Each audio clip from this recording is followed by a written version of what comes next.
So what am I to say about it? Now, so what you're asking is, who am I? I'm asking you, is it a fact that you gathered this body?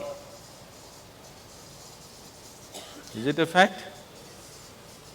Is it a fact all the content of your mind was gathered from outside? Yes?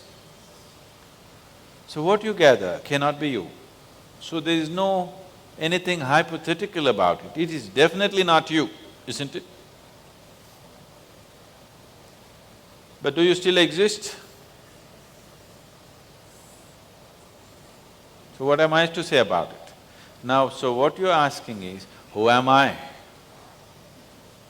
Don't ask me, why do you ask me? Who am I? This happened in the Cincinnati airport, in Ohio, in the United States. People had lined up to check in at the airline counter. And one man came in a big rush, jumped the line, came straight to the counter, thrust his ticket like this and he wants to check in. The lady at the counter said, "Sir, there is a line, please go stand in the line." He said, "No, I'm in a hurry." She said, "Well, everybody's in a hurry, you please stand in the line." Then he said, "Do you know who I am?" An official like you. So she promptly picked up the microphone and said, "There is a man here who doesn't know who he is, can somebody help him?"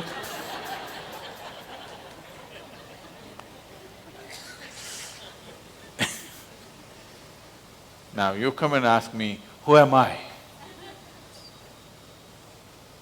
What am I to tell you? Whatever I tell you will be just if I tell you, you are an embodiment of the divine.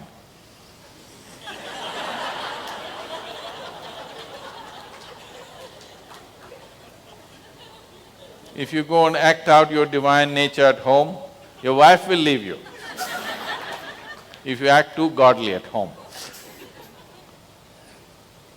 If you try this in your office, you will get fired for sure. Or if I tell you, you are a no good nothing, you won't believe me.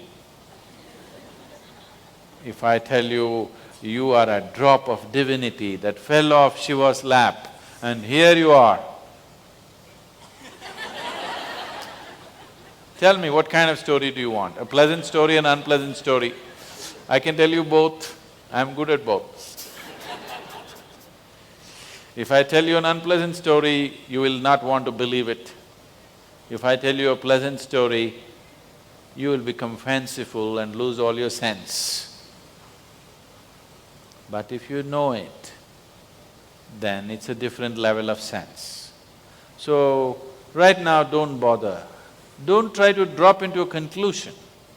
When you ask this question, what you're trying to do is, you want to arrive at a conclusion. Don't arrive at a conclusion. Just seek what is not you, let's keep it aside. If you keep all that is not you, what is you must remain, isn't it? Yes or no? What is not you, if it is removed, what is you must remain, isn't it? Where will it go? That is if you exist. Suppose you don't exist. Suppose you really do not exist, at least that we must find out, isn't it? That I don't exist. Suppose you are a Vedantin and you believe you are all Maya, at least that you must discover, not believe what somebody said, isn't it? If you do not exist, is it not very, very, very important that you find out that you do not exist? Huh? And if you do not even exist, what the hell are you going through? Why all the pain, why all the nonsense, why all the rubbish of life when you don't even exist? Not worthwhile if you do not even exist, isn't it? Yes?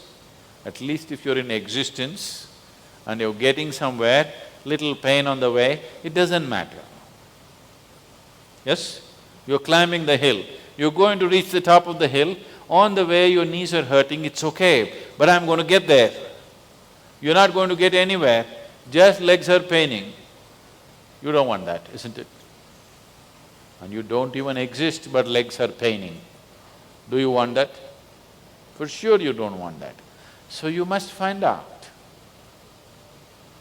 So, this simple Isa Kriya is about keeping aside whatever you are not. What you are, I will not talk about it. I don't want to make a statement about you. What you are not, we want to remove. What you are, let's find out what you are.